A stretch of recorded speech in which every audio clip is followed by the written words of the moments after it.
नमस्कार, स्वागत है आप सभी लोगों का।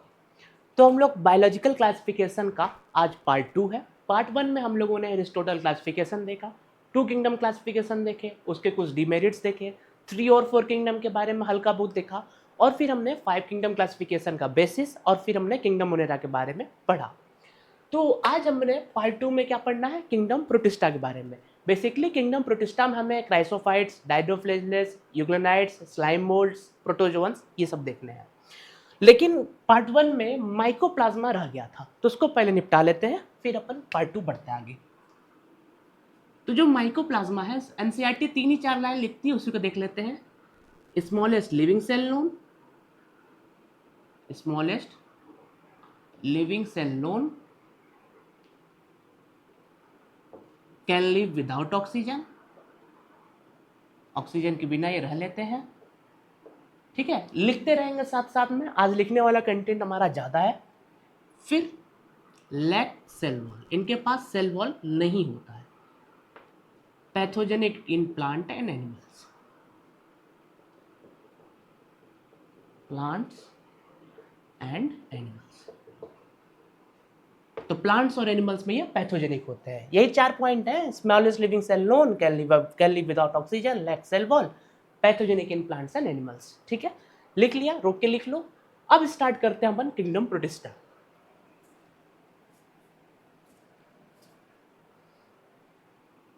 किंगडम प्रोटिस्टा थोड़ा लेक्चर तेज रहेगा, लेकिन जहां जरूरी रहेगा वहां अपन धीरे समझने पर ज़्यादा ध्यान देंगे, लेकिन लिखते भी रहेंगे साथ साथ में। ठीक है, किंगडम प्रोटिस्टा में सबसे पहले जो एनसीईआरटी लिखती है कि इसके जो मेंबर होते हैं वो यूनिसेलुलर यूकैरियोट्स होते हैं। यूनिसेलुलर यूकैरियोट्स, यूरी मतलब सिंगल, सिंगल सेल्स होते हैं यूकैरियोट्स। अगर आपको बेसिक डिफरेंस नहीं पता यूकैरियोट्स और प्रोकैरियोट्स के बीच में, तो सेल स्ट्रक्चर में मैं बता दूंगा।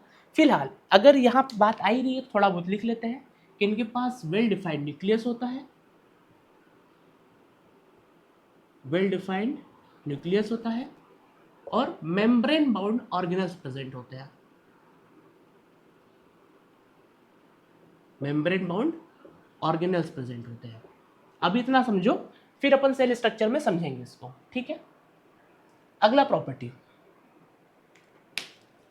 एनसीईआरटी बोलती है कि इसका बाउंड्री वेल डिफाइंड नहीं है। क्यों?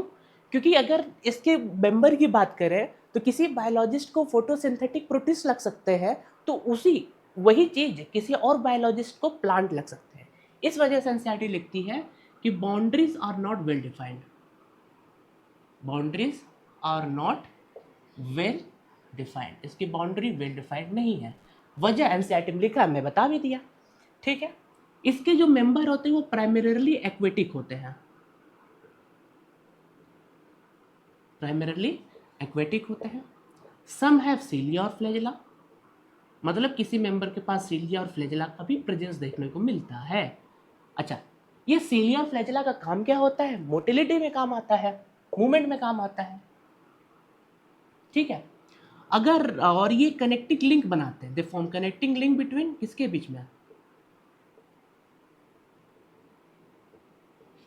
Plant, animal and fungi. ठीक है, जल्दी जल्दी लिखते चलेंगे इसको। और उसके बाद अगर इसके रिप्रोडक्शन के बारे में बात करें, एनसीईआरटी लिखती है कि they reproduce asexually and sexually by process involving cell fusion and zygote formation. ठीक है, क्या लिखती है? Reproduce asexually and sexually by process involving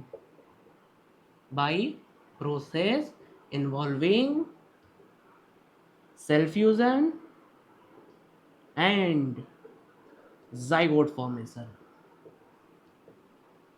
आई समझ में बात?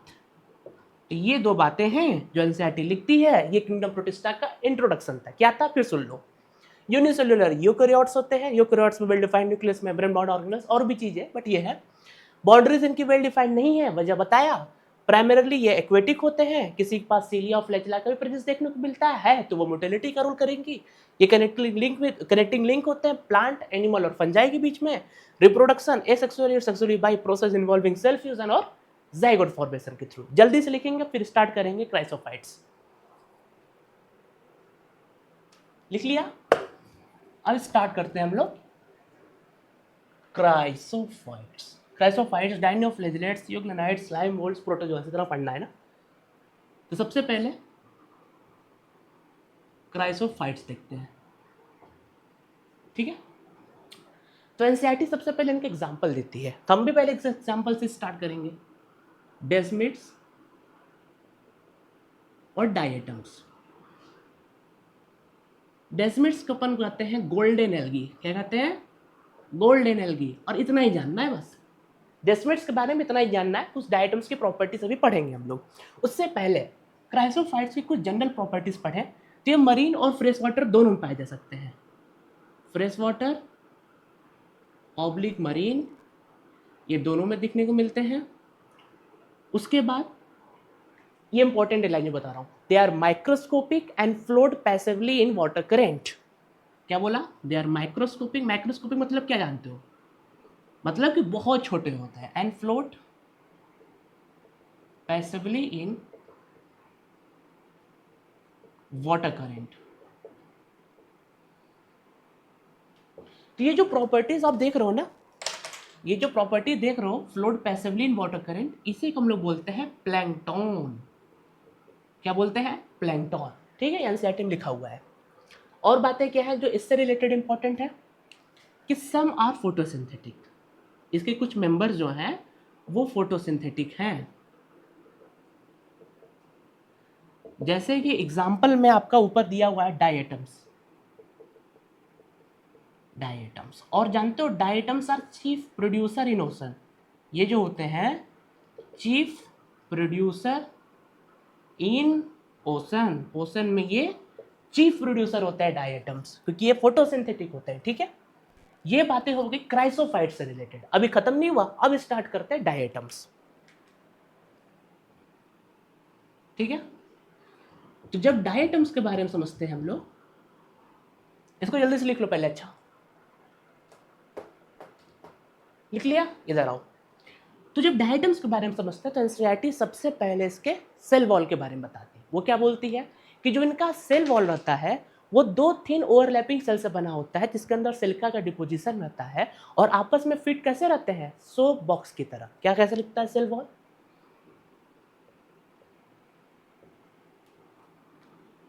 अगर आप एनसीईआरटी पढ़े होंगे तो आपको ये लाइन जरूर याद होगी। द फॉर्म टू थिन, और नहीं पढ़े होगे तो पढ़ लो। Overlapping sales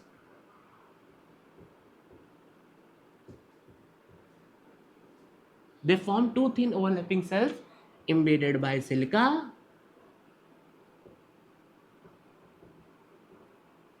and fit together like soap box। soap box मतलब साबुनदानी। ठीक है, तो दो थिन ओवरलैपिंग सेल्स होते हैं जो सिलिका का डिपोजिशन होता है और सोप बॉक्स की तरह फिट होते हैं। अब ये देखना, ये सिलिका बड़ा इंपॉर्टेंट चीज है। क्यों? क्योंकि प्रेजेंस ऑफ सिलिका की वजह से जो इनका सेल वॉल रहता है, किसका? डायटम्स का, वो कैसा रहता है? इनडेस्ट्रक्टिबल रहता है। मतलब ये आराम से टूट नहीं सकता, ये आसानी से टूट नहीं सकता, इसलिए इनका सेल वॉल कैसा रहता है? इनडेस्ट्रक्टिबल। ठीक है, अब क्योंकि सिलिका है, इनडेस्ट्रक्टिबल है, तो एनसीईआरटी एक वर्ड लिखती है, मैं भी लिख रहा हूं, पढ़ने को आ रहा है? डाई एटोमिसियस अर्थ। इसका मतलब क्या है? एनसीईआरटी क्या लिखती है? क्योंकि अब सिलिका का ये आराम से टूट नहीं सकता, तो जो डायटम्स का जो सेल वॉल होता है वो लेफ्ट कर जाता है बिलियंस ऑफ ईयर तक। Cell wall deposition billions of year तक रह जाता है, तो वो डायटोमिसियस अर्थ का फॉर्मेशन करता है। एनसीईआरटी कैसे लिखती है उसको मैं लिख देता हूं यहाँ पे, बिल्कुल एनसीईआरटी लाइन। दस diatoms left behind large number of cell wall deposition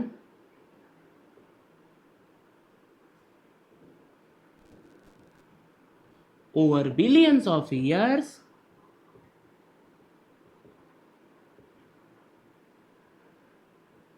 as कैसे? डायटोमिसिस अर्थ की तरह। बिल्कुल यही लाइन है। अच्छा, लाइन क्यों पढ़ा रहा हूँ? एसर्शन डिजाइन, करेक्ट इनकरेक्ट, यही उठा के पूछ दिया। लाइन से तो आपको परिचित होना पड़ेगा ना, ठीक है। तो ये हो गया डायटम्स के बारे में, ठीक है, कि इनका जो 2-3 ओवरलैपिंग सेल्स होते हैं सिल्का, ये वो। एक चीज और बच रही है, जो इनका सॉइल रहता है ना, वो ग्रीटी नेचर में होता है। जो सॉइल होता है वो ग्रीटी नेचर की वजह से यूज करते हैं पॉलिशिंग में, comma filtration of oil and syrup में।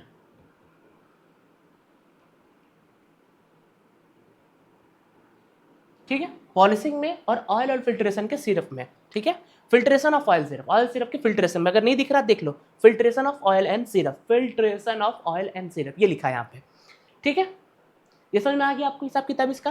तो डायटम समझ गए, सेल वॉल 2-3 ओवरलैपिंग सेल से बनते हैं सिलिका। ये लाइन देखो बहुत बहुत इंपॉर्टेंट है, ये वाली लाइन, ये वाली लाइन, ये वाली लाइन, ये वाली लाइन भी इंपॉर्टेंट है, ठीक है। तो ये सारी चीजें इसको अलग से बता दिया, इसको समझ लो, लिख लो, ठीक है।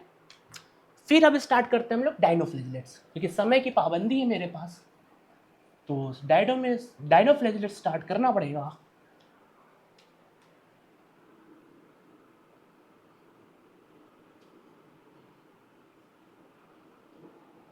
ठीक है, ये समझ गए। तो अब इधर आ जाओ, देखो डायनोफ्लेजिलेट्स के बारे में एनसीईआरटी क्या लिखती है।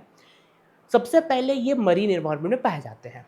आप देखना पहली लाइन इसकी लिखती है कि मरीन एनवायरनमेंट में, मतलब मरीन में पाए जाते हैं ये। इनका जो कलर होता है वो येलो, ग्रीन, ब्राउन, ब्लू, नीला एंड रेड। कलर जान लो, yellow, green, brown, blue and red. Depend किस पे करता है, सेल पे मेन पिगमेंट कौन सा प्रेजेंट है, depend on main pigment on sale, present on sale कर दीजिए, क्या दिक्कत आ रही है, समझ गया। अब ये याद कैसे करोगे कलर, 5 किंगडम क्लासिफिकेशन, 5 बेसिस थे, 5 कलर थे। 5 किंगडम क्लासिफिकेशन, 5 बेसिस, पिछले लेक्चर बता देख लेना। और अब ये 5 हो गए तो 5 5 5 याद कर लो, क्या दिक्कत आ रही है, ठीक है। अच्छा, अब इसके फ्लैजेला के बारे में बताया जाता है कि इनके पास 2 फ्लैजेला, आराम से पता चल रहा है अपने को, दे हैव 2 फ्लैजेला। तो कैसे होते हैं, एक ट्रांसवर्स होता है, एक लॉन्गिट्यूडनल होता है। ट्रांसवर्स होते हैं और लॉन्गिट्यूडनल होते हैं। और अरेंज कहाँ होते हैं, फरो बिटवीन वॉल प्लेट्स के बीच में फरो होता है, उसी में अरेंज में रहते हैं। ये लिख लो, अगर आ जाएगा तो क्या करोगे, ठीक है। Arrange in furrow between wall plates. तो वॉल प्लेट्स के बीच में जो फरोर होते हैं, उसी के बीच में इनका जो क्या फ्लैजिला है वो प्रेजेंट रहता है, ठीक है। इसका एक एग्जाम्पल है, वो भी इंपॉर्टेंट है, यही लिख देता हूं मैं, गोनियोलिक्स। ये जो गोनियोलिक्स होता है ना, ये रेड टाइड कॉज करता है। क्या कॉज करता है, रेड टाइड। अब इस रेड टाइड में क्या होता है ना, कि जो पूरा सी रहता है वो पूरा रेड होने को होता है, ठीक है। इसकी वजह से ये टॉक्सिन रिलीज करता है, ठीक है ना। टॉक्सिन रिलीज करने की वजह से ये जो एक्वेटिक जो ऑर्गेनिजम्स होते हैं उनको किल करता है। तो ऐसे लिख दो, किल एक्वेटिक ऑर्गेनिज्म, स्पेशली फिश, माफ करिएगा, स्पेशली फिश को ज्यादा ही मारता है, हाँ सबको ही मारता है, ऐसा थोड़ी कि पार्शियलिटी करेगा, ठीक है। तो यही है, मरीन है, ये कलर है, मेन पिगमेंट पे डिपेंड करता है। 2 फ्लैजिला होता है, फरो बिटवीन वॉल प्लेट्स के बीच में फ्लैजिला अरेंज रहता है, और गोनियोलिक्स इसका एग्जाम्पल है। ये मैं बुलेट पॉइंट लिखवा रहा हूँ जो जो इंपॉर्टेंट है, और ये सारा ही पॉइंट है। इससे आगे एनसीईआरटी में कुछ नहीं लिखा है डायनोफ्लेजिलेट्स में, मैं लिख के दे रहा हूँ आपको, ठीक है। ये हो गया ना, इसको भी लिख लो खटक से।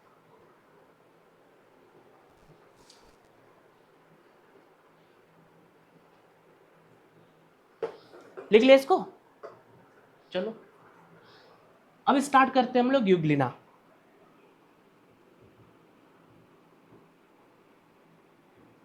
यूग्लिना नहीं, यूग्लिनॉइड। यूग्लिना इसका एग्जाम्पल होता है, ठीक है। चलिए तो जब यूग्लिनाइड के बारे में है तो एनसीईआरटी पहले लिखती है कि fresh water oblique stagnant water में देखने को मिलते हैं। स्टेगनेंट मतलब स्थिर पानी, रुका हुआ पानी में होता है ये। तो found in fresh water and in कर दो स्टेगनेंट वाटर, मतलब स्थिर पानी में, रुके हुए पानी में देखने को मिलते हैं। इनके पास सेल वॉल नहीं होता, ध्यान देना, यूग्लिना के पास सेल वॉल नहीं होता है। इनके पास सेल वॉल होता है? नहीं होता। फिर क्या होता है? तो इनके पास प्रेजेंस होता है पेलिकल का। पेलिकल, ये पेलिकल क्या होता है? तो प्रोटीन रिच लेयर होता है ये सर, प्रोटीन रिच लेयर, ठीक है। और ये क्या प्रोवाइड करता है? ये फ्लेक्सिबिलिटी प्रोवाइड करता है, प्रोवाइड फ्लेक्सिबिलिटी। फिर से सुनो, फ्रेश वाटर और स्टेगनेंट वाटर में देखने को मिलते हैं ये। इनके पास सेल वॉल नहीं मिलता, क्रॉस से मतलब नहीं मिलता, पेलिकल मिलता है उसकी जगह, जो प्रोटीन रिच लेयर होता है और फ्लेक्सिबिलिटी प्रोवाइड करता है, ठीक है। अच्छा, और आगे, जब सनलाइट का प्रेजेंस रहता है तब तो ये ऑटोट्रॉप्स हो जाते हैं, और नहीं रहेगा फिर ये हेटेरोट्रॉप्स हो जाएंगे, मतलब स्मॉल ऑर्गेनिज्म के ऊपर प्रीडेट करेंगे। मतलब in presence of sunlight, in presence of sunlight, तब तो ये ऑटोट्रॉप्स हो जाते हैं, ठीक। और जब सनलाइट ऑब्सेंट रहेगा, इसी पॉइंट में कंटिन्यू है, तब ये हेटेरोट्रॉप्स हो जाते हैं। और हेटेरोट्रॉप्स भी कैसे? By predating on smaller organisms, by predating on smaller organisms, ठीक है। ये समझ में आएगा नहीं हिसाब किताब इसका? सनलाइट के प्रेजेंस में ये ऑटोट्रॉप्स हैं, अब्सेंस हो गया तो ये हेटेरोट्रॉप्स हैं। बेसिकली इसमें वो प्रीडेटिंग का, प्रेडेशन काम करते हैं, ठीक है। प्रेडेशन, पैरासिटिज्म होते हैं, मैं स्लाइम आपको प्रोटोजोन से बताऊंगा, ठीक है। ये समझ में आ गया? और पूरी जानकारी वो आपको ऑर्गेनिज्म एंड पॉपुलेशन इकोसिस्टम में उधर मिलेगा, क्लास 12th में, ठीक है। ये हो गया इधर। अच्छा, एनसीईआरटी एक और लाइन लिखती है, इनके पास पिगमेंट प्रेजेंट होते हैं जो आइडेंटिकल टू हायर प्लांट्स होते हैं। पिगमेंट होते हैं जो आइडेंटिकल टू हायर प्लांट्स होते हैं। तो इसमें पिगमेंट बेसिकली प्रेजेंट होता कौन कौन सा, वो देख लेते हैं। तो इसमें जो पिगमेंट्स होते हैं वो होते हैं chlorophyll A and B. Chlorophyll A और बी होते हैं जो आइडेंटिकल टू हायर प्लांट्स होते हैं, जो आइडेंटिकल टू हायर प्लांट्स होते हैं। और इसका एग्जांपल एक चीज बचा, वो लिख लो, यूग्लिना। यूग्लिना क्या है? इसका एग्जांपल है, ठीक है। यही चीज है, यही लाइन है एनसीईआरटी में, सब देख लो। फ्रेश वाटर, स्टेगनेंट वाटर में देखने को मिलेंगे, सेल वॉल नहीं रहेगा तो क्या रहेगा? पेलिकल रहेगा। पेलिकल प्रोटीन रिच लेयर है जो फ्लेक्सिबिलिटी प्रोवाइड करता है।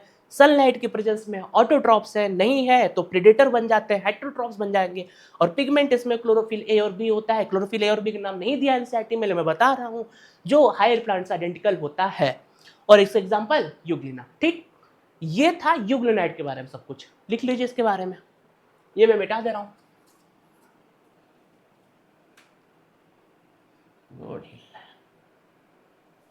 ठीक है, ये समझ में आ गया। अब हम लोग को स्टार्ट करना है अगला, स्लाइम मोल्ड।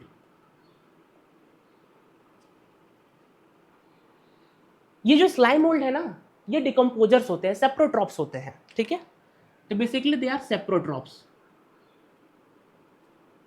अब सेप्रोट्रॉप्स मतलब क्या होता है? जो डेड एंड डिकेइंग ऑर्गेनिज्म उसके ऊपर फीड करेंगे ऑर्गेनिक मैटर को लेने के लिए, ठीक है। तो एनसीईआरटी लिखती है feed on dead and decaying matter, मैं सीधा लिख दे रहा हूँ सेप्रोट्रॉप्स। मतलब आपको पता ही होगा भाई, 10th पढ़ के ही आए हो कि सेप्रोट्रॉप्स से मतलब डेड एंड डिकेइंग ऑर्गेनिज्म के ऊपर फीड करेंगे ऑर्गेनिक मैटर को लेने के लिए, ठीक है। अच्छा, और एनसीईआरटी क्या लिखती है इसके बारे में कि जैसा ही फेवरेबल कंडीशन आता है, ये एक एग्रीगेशन का फॉर्मेशन कर लेते हैं जिसे हम लोग कहते हैं प्लाज्मोडियम। वो प्लाज्मोडियम सेवरल फीट तक जाता है। तो मैं यहां ऐसे लिख देता हूं कि फेवरेबल कंडीशन जब रहता है तब ये एग्रीगेशन बना लेते हैं, फॉर्म एग्रीगेशन, ठीक है, जिसका नाम होता है प्लाज्मोडियम, जो सेवरल फीट हाइट तक जाता है। ये फेवरेबल कंडीशन बन रहा है, याद रखना। और जैसे ही अनफेवरेबल कंडीशन आया, जैसे ही अनफेवरेबल कंडीशन आया, तो ये जो प्लाज्मोडियम है ये डिफरेंशिएट कर जाएगा, डिफरेंशिएट, जब डिफरेंशिएट करेगा तो क्या बनाएगा, एंड बियर फ्रूटिंग बॉडी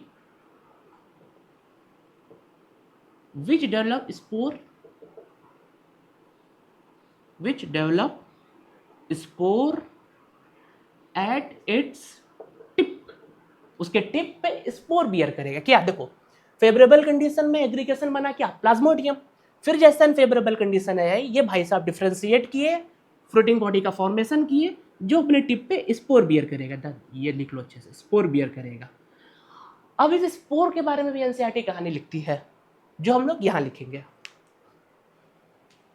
ठीक है। अब इस स्पोर के बारे में क्या एनसीईआरटी लिखती है वो भी एक बार देख लेते हैं जल्दी जल्दी। ये वाली स्पोर की बात कर रहा हूं मैं, एनसीईआरटी बोलती है this spores process true walls, extremely resistant होते हैं, मतलब कि एडवर्स इन्वायरमेंट को भी ये क्या करते हैं, रेजिस्टेंट कर जाते हैं, और जैसे फिर फेवरेबल कंडीशन आता है एयर करंट से डिस्पर्स कर जाते हैं, मतलब पोजेस ट्रू वॉल्स, ठीक है, extremely resistant to adverse environment,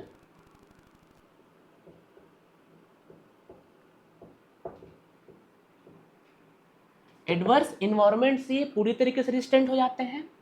और स्पोर कैसे डिस्पर्स करता है, तो डिस्पर्स बाय एयर करंट,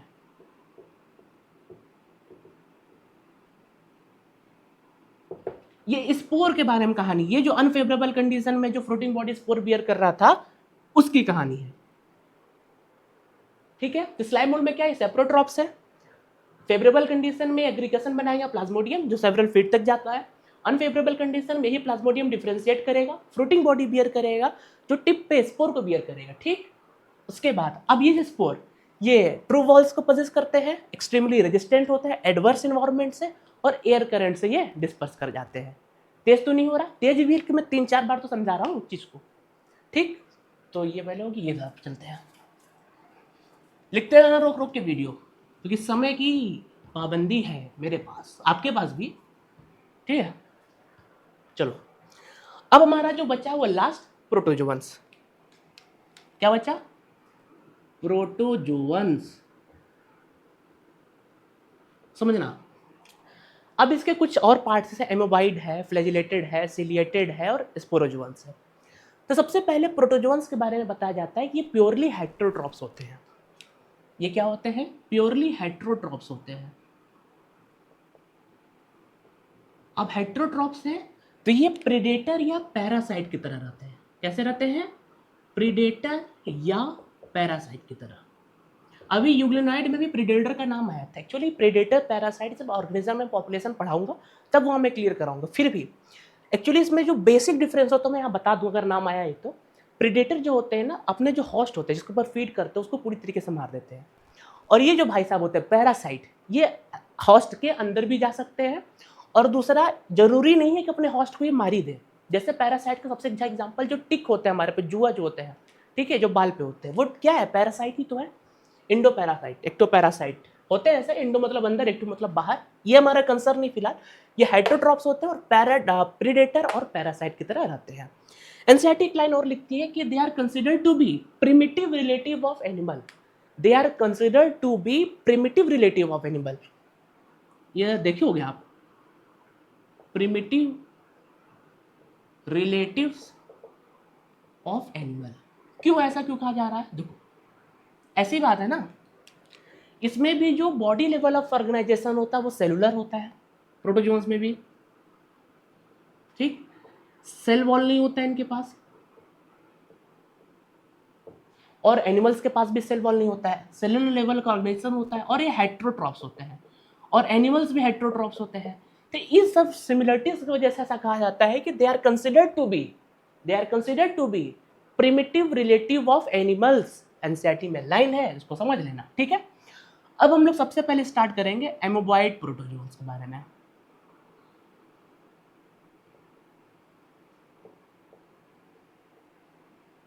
देखो एमोबॉइड प्रोटोजोअन्स में बताया जाता है कि ये फ्रेश, मरीन और मॉइस्ट सॉइल में देखने को मिलते हैं अपने को। कहाँ जाएंगे ये? फ्रेश वाटर, मरीन और मॉइस्ट सॉइल में। ठीक है, ये अपने प्रे को कैसे कैप्चर करते हैं? By spreading out false feet called pseudopodia. नाम ही एमोबॉइड तो सूडोपोडिया के करेंगे। तो capture its prey by spreading false feet, जिसको हम लोग क्या बोलते हैं? सूडोपोडिया। ठीक है, इसमें जो मरीन फॉर्म होते हैं उनके पास सिल्का सेल होते हैं। तो लिख लो आगे, मरीन फॉर्म है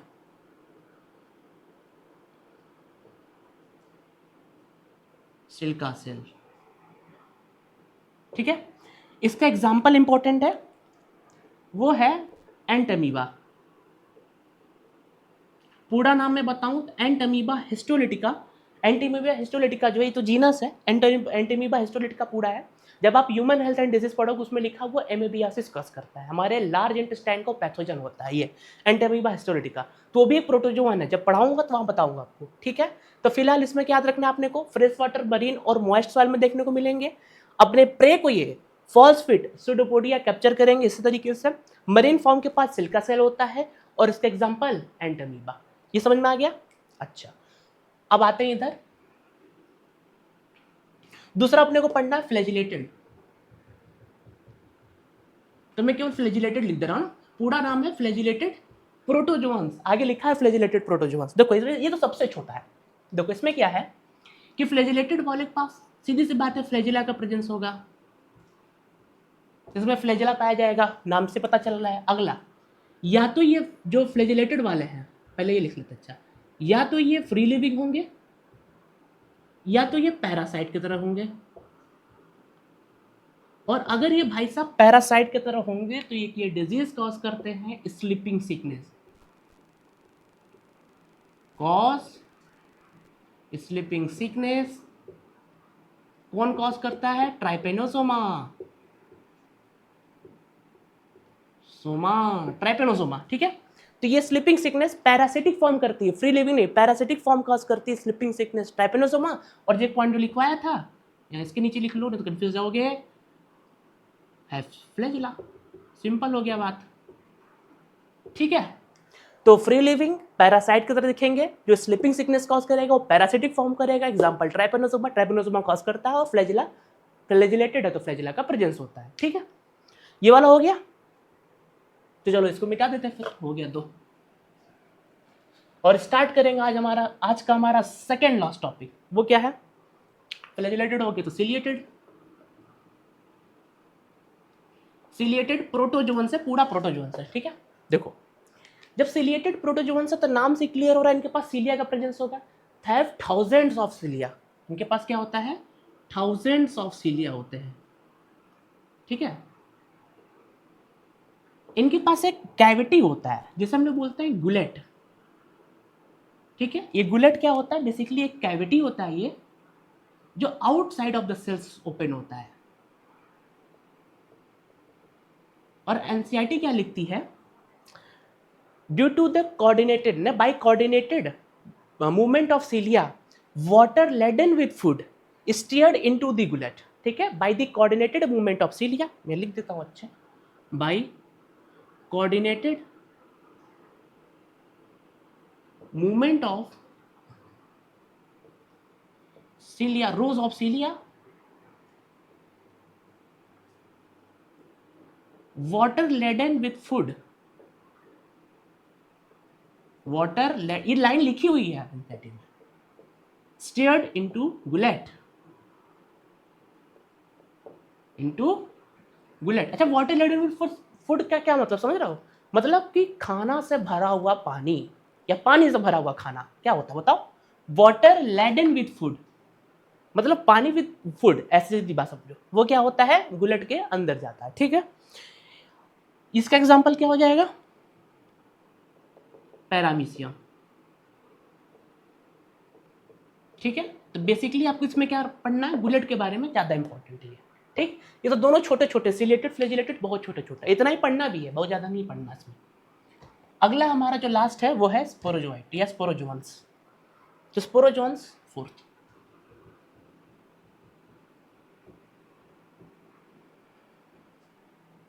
इसको पहले लिख लो, ठीक है, लिख लिया। अब इधर आओ, अब जो स्पोरोजोन्स होते हैं ना, इनकी पहचान क्या होती है? Spore like infectious stage in their life cycle. क्या they have spore like infectious stage in their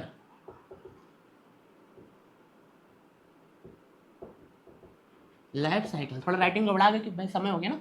spore like infectious stage in their life cycle, ठीक है।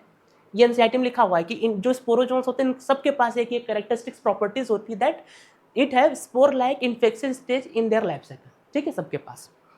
इसमें सबसे नोटोरियस है, सबसे खतरनाक है जो हम लोग पढ़ते हैं, वो है प्लाज्मोडियम। ये प्लाज्मोडियम, प्लाज्मोडियम क्या है? Malarial parasite, malarial parasites. ये मलेरियल पैरासाइट करता क्या है? कॉज मलेरिया, ठीक है। एनसीईआरटी क्या बोलती है? It cause most staggering effect in human population. अंत में लिखा है ना, मोस्ट स्टेगरिंग इफेक्ट, मतलब अविश्वसनीय, इतना तगड़ा, मतलब किसी को बिलीव नहीं था कि मलेरिया इतना नुकसान पहुंचा सकता है, उसका मतलब ये लाइन का, ठीक है ना। विच कॉज स्टेगरिंग इफेक्ट लिख देते हैं, अच्छा हटाओ ये, आप लिख लेना, cause staggering effect in life cycle, ठीक है। तो सिलेटेड में ये हो गया, स्पोरोजोन्स में spore like infectious stage in the life cycle हो गया, प्लाज्मोडियम एग्जांपल, जो स्टेगरिंग इफेक्ट, बहुत भयंकर इफेक्ट जो है, अविश्वसनीय इफेक्ट किस में कॉज कर रहा है? ह्यूमन पॉपुलेशन में कॉज किया है, ठीक है। और वैसे भी प्लाज्मोडियम हम लोग को पढ़ना है किसमें? ह्यूमन हेल्थ एंड डिजीज में, ठीक है। तो आगे अपना देख लेना, और एनसीईआरटी पढ़ लोगे तो उसको सारा कुछ दिखेगा जो मैं पढ़ा हूँ। एनसीईआरटी से बाहर बिल्कुल नहीं गया हूँ, सारा कुछ, ये पॉइंट और जितना पिछला पॉइंट है सब कट टू कट एनसीईआरटी में लिखा हुआ है, ठीक है। मेरा काम था एनसीईआरटी को डिकोड करना, जो मैं डिकोड कर रहा हूँ, ठीक है। अब ये वाला पार्ट तो खत्म हो गया।